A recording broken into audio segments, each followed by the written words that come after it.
আমার প্রথম সন্তান যে আমাকে মা ডাক শোনার সৌভাগ্য এনে দিয়েছে। 13 বছর আগে এই দিনে আমি মেয়ে থেকে মা হয়েছি। আর একটা মায়ের জন্য এটা কেমন অনুভূতি শুধু একটা মাই বলতে পারবে। আর আমার মেয়ের বার্থডে ছিল নভেম্বরের 1 তারিখ। তো এটা ছিল 31 তারিখ রাত 12টায় মেয়ের বার্থডে কেক কাটা হয়েছে। আর কি করলাম, মেয়ের কেক নিজের হাতে বানালাম, তাই শেয়ার করবো আপনাদের সাথে আজকে। আসসালামু আলাইকুম এভরিওয়ান, কেমন আছেন আপনারা? আশা করি ভালো আছেন। আলহামদুলিল্লাহ আমি অনেক ভালো আছি। তো ভিডিওটা শুরু করলাম সকাল থেকে। সকালে ঘুম থেকে উঠে বাচ্চাদের জন্য টিফিন রেডি করতেছিলাম। আর আজকে টিফিনে অন্য কিছু দিব না, শুধু চিকেন আইটেমগুলোই দেব। চিকেন ফ্রাই আর নুডলস রান্না করতেছিলাম, স্যুপ নুডলস। বাচ্চাদেরকে একটু নুডলস খাইয়ে দেবো। প্রতিদিন সকালে চেষ্টা করি অল্প ভাত খাইয়ে দেওয়ার জন্য, কিন্তু আজকে সকালে উঠে ভাত রান্নার সময় ছিল না, যার কারণে ঝটপট এগুলোই করে দিলাম। তো বাচ্চাদের স্কুলে পাঠিয়ে দিয়ে আমি একটু উত্তরাতে যাচ্ছি, কারণ সিনথিয়ার বার্থডের কেক আমি নিজে হাতেই তৈরি করব। তো অনেক দিন যাবৎ কেক বানানো হয় না। আমি পেজ খোলার পর থেকে আমার আর কেক বানানো হচ্ছে না, কারণ পেজে প্রচুর পরিমাণ সময় দেওয়া লাগে, যার কারণে আর কেক বানানো হয় না। তো আজকে টুকটাক কিছু কেনাকাটা করব কেক বানানোর জন্য। তো এটা কুশল সেন্টারের আন্ডারগ্রাউন্ডের নিচে ছিল, এখানে চলে গেলাম। তো এদিকে আমার মেয়ে সোহা আবার অনেক কদবেল পছন্দ করে, ওর জন্য কদবেল নিলাম।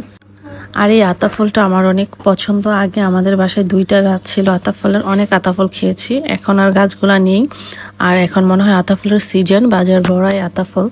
তো এদিকে এই জুসের দোকানে জলপাই জুসগুলো একটা কিনলে 2টা ফ্রি।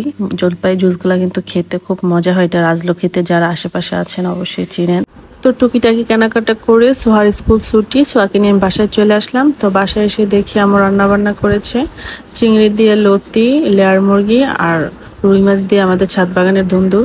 তো এগুলা দিয়ে দুপুরে খাওয়া দাওয়া করলাম, তারপর একটু রেস্ট নিয়ে কেক বানাতে চলে গেলাম। আর আজকে আমি কেক বানাবো ভ্যানিলা স্পঞ্জ কেক। আর আমার হাতের এই কেকগুলা খেতে এত মজা হয়। আগে খুব বানিয়েছি, বাচ্চাদের খাইয়েছি। বাচ্চাদের টিফিনের জন্য পাউন্ড কেক বানিয়েছি, কাপ কেক বানিয়েছি। আর এখন পেজ খোলার পরে কেক কেন জানি কেক বানাতে মনই চায় না। তো অনেক দিন পর বানালাম, প্রায় 6 মাস পর, কারণ 6 মাস ধরে আমি পেজ খুলেছি। পেজ খোলার পরে আর আমার কেক বানানো হয়নি। তো আমি আজকের কেকটা চুলায় বানাবো। আর আমি বেশিরভাগ কেক চুলাই বানাই, কারণ আমার ওভেনটা মাইক্রো ওভেন। ইলেকট্রিক ওভেনে কেক বানালে কেক বেশি সুন্দর হয়। তো কেকটা এত নরম আর সফট হয়েছে। তো আমি খুব সিম্পলভাবে কেকটা ডেকোরেশন করছি। আর সিম্পলের মধ্যেও কিন্তু অনেক সুন্দর হয়েছে কেকটা। আপনাদের কাছে কেমন লেগেছে অবশ্যই কমেন্ট করে জানাবেন। আর আমি তো প্রফেশনাল কেক বানাই না, একটু বাচ্চাদের বার্থডে উপলক্ষে, কোনো অকেশন উপলক্ষে ঘরে কেক বানাই। তো রাত 12টা বেজে গেছে, সিনথিয়াকে নিয়ে আসলাম ওর বার্থডের কেক কাটার জন্য। আর আমার মেয়ের 13 বছর পূর্ণ হলো। সবাই আমার মেয়ের জন্য দোয়া করবেন, আমার প্রথম সন্তান ও। আর ওর বাবা ওর খালামণির সাথে ও কেক কেটে নিল। বাসায় কোনো আয়োজন করব না, চিন্তা ছিল পরের দিন সন্ধ্যায় ওকে নিয়ে একটু বাইরে ঘুরতে যাব। তো এমন বৃষ্টি ছিল, যার কারণে আর যাওয়া হয়নি। অবশ্যই ওকে নিয়ে যাব, সেই ভিডিও আপনাদের সাথে শেয়ার করব।